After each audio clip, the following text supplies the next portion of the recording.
Halloween has always been marketed as a night of costumes, fun, and staged scares. But sometimes, true terror doesn't wear a rubber mask or belong to a spooky decoration. It strikes when no one expects it, and turns an ordinary night into an unforgettable memory. The 3 stories you are about to hear happened to real people. Some ended in tragedy. Others left questions that were never answered. And they all have one thing in common: they started just like any other Halloween night. The first one is perhaps the most disturbing.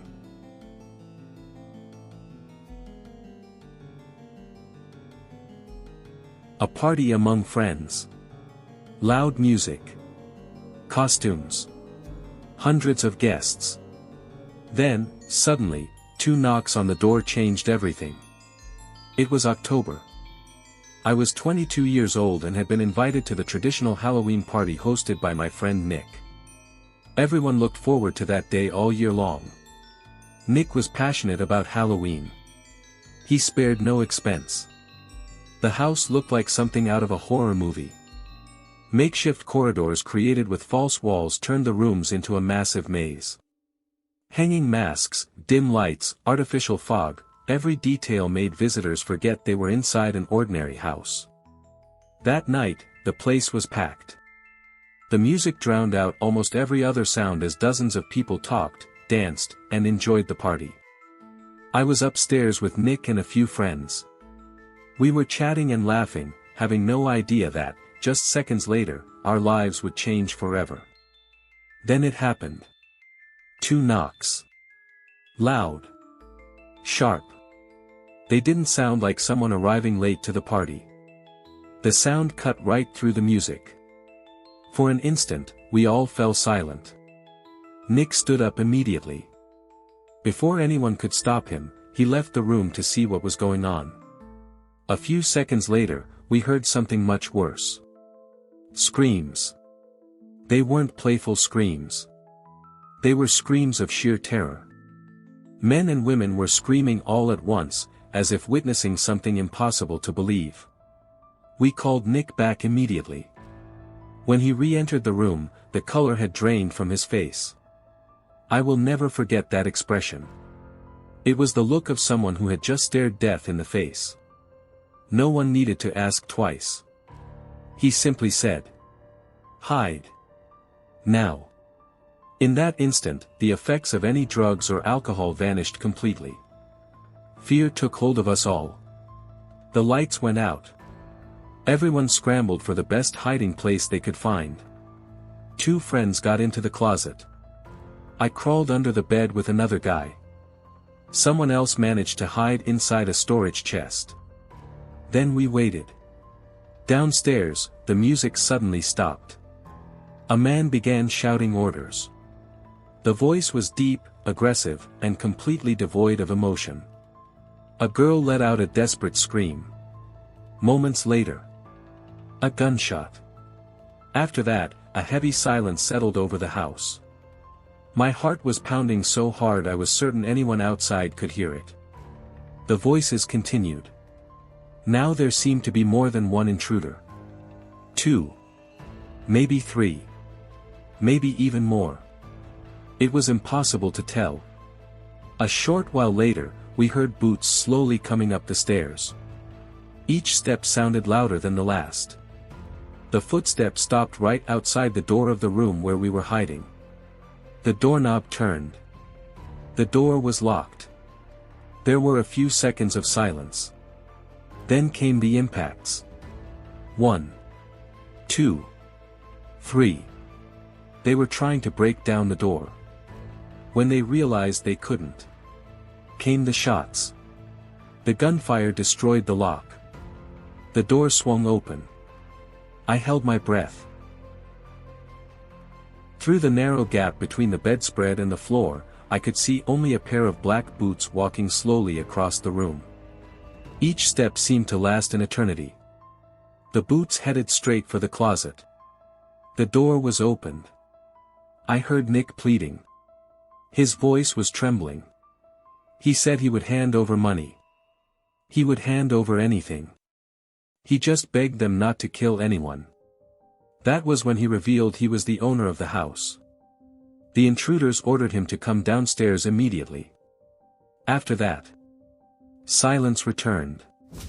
A suffocating silence. We remained motionless for nearly 20 minutes. No one was breathing properly. No one dared to leave our hiding place. Until we heard the front door slam shut. A few seconds later, Nick came running back into the room. They had left. We went downstairs together. And that was the moment the real nightmare began. Lying on the living room floor were two friends. Motionless. Without any sign of life. Halloween had ended in the worst possible way. The police arrived a few minutes later. As officers cordoned off the house, we learned that the criminals had worn masks, dark coats, gloves, and hats to completely conceal their identities.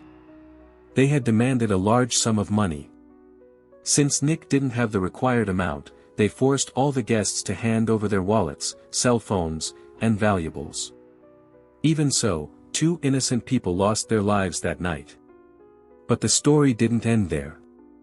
In fact, it was just the beginning. Nick never managed to get over what happened. Guilt began to consume every day of his life. He dropped out of college. He started drinking more and more. Then came even harder drugs. Some time later, I spoke to him for the last time. I had never seen him so destroyed. With tears in his eyes, he said he would never be able to forget the friends who died inside his own home. A few months later, Nick died of an overdose. Sometimes I wonder if he died because of the drugs.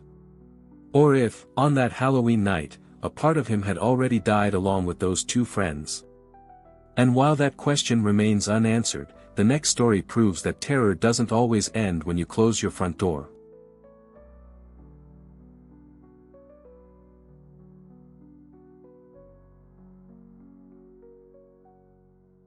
Moving into a new house is often a time for a fresh start. New neighbors. New rooms. New memories waiting to be made. But sometimes, a house seems to hold on to memories that don't belong to the new residents. And that is exactly what happened that night. It was Halloween. Our family had just moved into a large house in a quiet neighborhood in Mississauga, Canada. There were still boxes scattered throughout the rooms. My parents were sorting out the final details of the move while my siblings and I tried to get used to the new place. It was past 11:30 at night. The streets were quiet. The children had already gone home. The costumes had vanished. Halloween seemed to have finally come to an end. After helping my parents with a few tasks, I went up to my room. I was exhausted. All I wanted was to sleep. I had barely closed my eyes when I heard footsteps in the hallway. Slow footsteps. Heavy ones. I thought it was one of my siblings. I got up, annoyed, intending to ask for some quiet. But when I opened the door, the hallway was completely empty. I stood there for a few seconds, looking both ways. No doors closing. No shadows. No movement. I went down to the basement, where the whole family was still organizing boxes. I asked if anyone had just gone upstairs. Everyone gave the same answer. No. No one had left the room. I gave an awkward smile. Maybe exhaustion was playing tricks on me. I went back to my room, trying to ignore the strange feeling that was beginning to grow inside me. But there was something else. The room felt much colder. It wasn't just an ordinary chill. The room was freezing. Cold enough to make me put on a coat, even though I was indoors. Even so, I tried to sleep. Some time later, I woke up suddenly. I looked at the clock. midnight. That was when I heard the first impact. Thud. Then another. Thud. It sounded like someone pounding hard on a door. I lay motionless. The sound was coming from the hallway. More precisely, from my parents' room. The pounding continued. Slow. Heavy. Always in the same rhythm. I thought about waking someone up. But there was something about that knocking that made my body simply refuse to get out of bed. It didn't sound human. Even so, I gathered my courage. I opened my bedroom door slowly. The hallway was dark. Silent. As soon as I stepped out, the knocking stopped. As if whoever was doing it knew exactly where I was. I looked at my parents' bedroom door. Nothing. No sound. No movement. I took a deep breath. I went back to bed.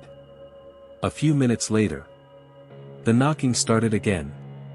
This time, even louder. My heart raced. I pulled the blanket up to my chin, trying to convince myself there was an explanation for it all. Then it happened. My bedroom door began to open slowly. Without a sound, save for the creaking of the hinges.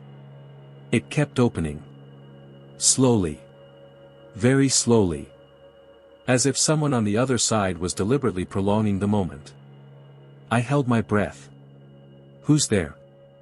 No answer. Just footsteps. Light footsteps. Entering the room. One. Then another. Getting closer and closer to the bed. I still believed it was one of my siblings trying to scare me. Until the footsteps stopped. I summoned the courage to turn around. And I saw. Beside my bed stood an extremely tall figure. It must have been over 2 meters tall. It was just a dark silhouette. Motionless. Without any visible details.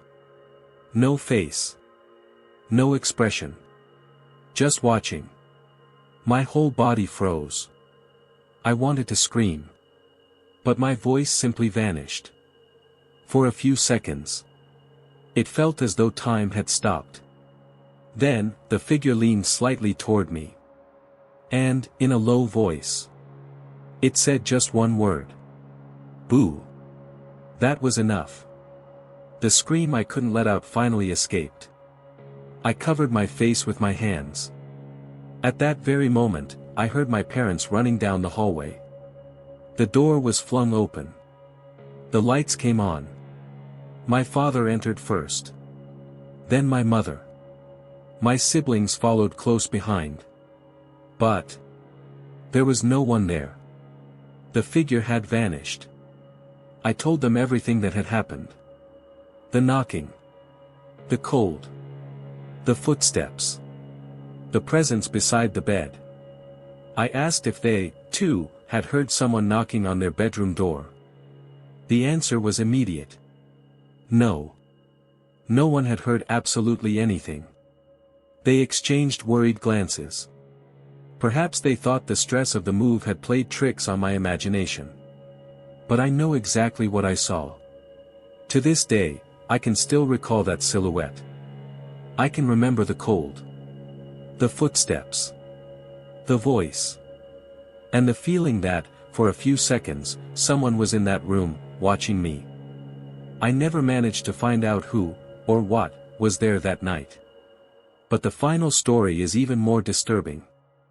Because, this time, the danger didn't seem supernatural. It was real. And it kept stalking its victims long after they believed they were safe.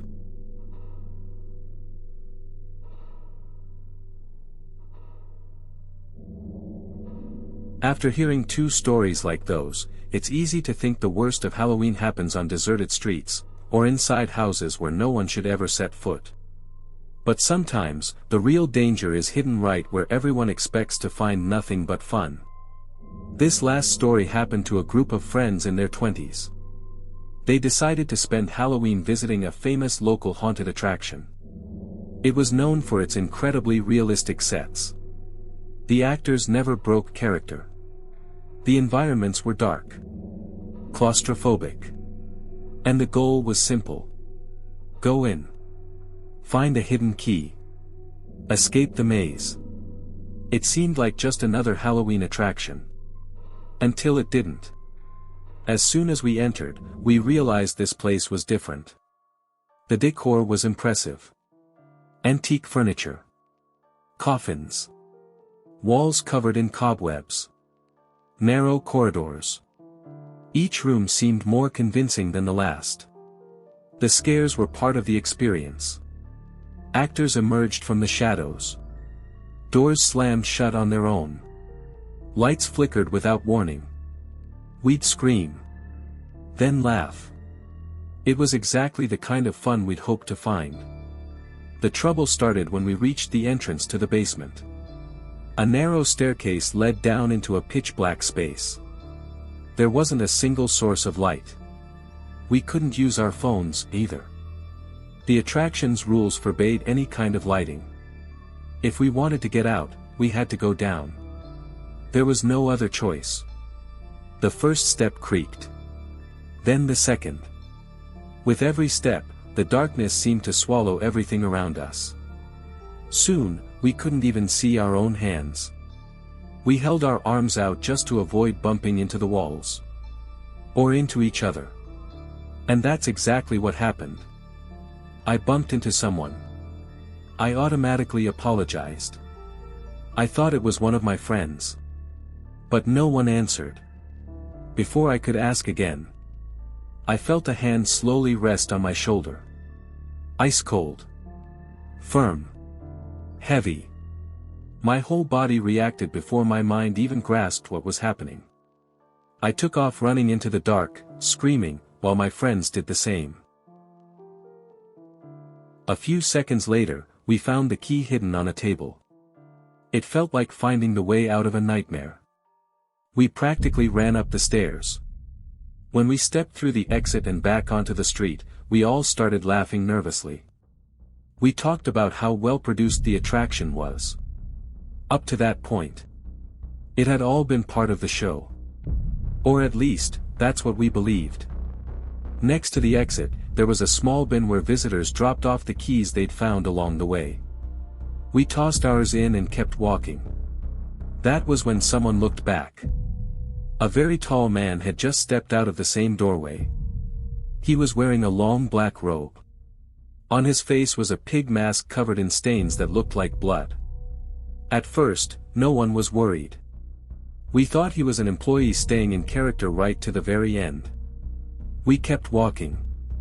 So did he. We turned a corner. He did the same. We slowed down. He slowed down. We sped up. He sped up. We even tried to laugh it off. One of my friends shouted, "If you're after the key, we already gave it back." No response. The figure kept walking. Always keeping the same distance. Always in silence. 5 blocks later. It wasn't funny anymore. We started whispering to each other. Was he really an employee? If he was, why was he still following us so far away from the attraction? And, more importantly, how far did he intend to follow us? We decided to go to our friend Eddie's house. His parents were home. We'd be safe there. When we arrived, we discovered there was a problem with the front door. We had to go around to the back of the house. We opened the gate. We stepped into the yard. We closed the gate behind us. We breathed a sigh of relief. For just a few seconds, the gate began to move. Slowly. The masked figure had entered the yard. Now it was walking toward us. Not slowly. Not like before. This time, it was coming fast. Very fast. Eddie opened the back door and shouted for his father. His voice echoed through the entire house. "Dad! Get the gun!" It was like flipping a switch. The masked man finally hesitated. The door flew open violently. Eddie's father appeared, holding a pistol. Without lowering the weapon, he pointed it directly at the intruder. For a few seconds, no one said a word. Then, for the first time, we heard the voice hidden behind the mask. It wasn't a monster. It wasn't a character. It was a man. A frightened one. He immediately raised his hands. He begged no one to shoot. He said he was only 27 years old. Eddie's father ordered him to leave. At that moment, the stranger turned his back and vanished into the darkness. The next morning, still trying to make sense of what had happened, we contacted the people in charge of the attraction. Perhaps it really was an employee who had taken the act too far. But the answer was even more disturbing. They stated that no staff member wore a pig mask. And, more importantly, no employee was authorized to leave the premises in costume and follow visitors through the streets. To this day, no one knows who that man was. Or why he chose to follow that particular group. Maybe he was just someone trying to scare strangers. Maybe he had far worse intentions. What really happened that night remains a mystery. And perhaps that is the most terrifying aspect of all these stories. True terror rarely announces its arrival. It begins quietly. A party among friends. A newly purchased home. An attraction meant for fun. And by the time we realize something is wrong, it is usually too late. If there is a lesson shared by these three stories, it is that the deepest fear does not stem from the supernatural. It stems from what is real. From what could happen to anyone. Anywhere. On a night when everyone believes it's all just for fun. If you've made it this far, let us know in the comments which of these stories affected you the most. And if you know of any real Halloween tales that few people have heard, share those too. Who knows? One might just appear in a future video. Until next time, and watch out for whoever might be watching when the lights go out.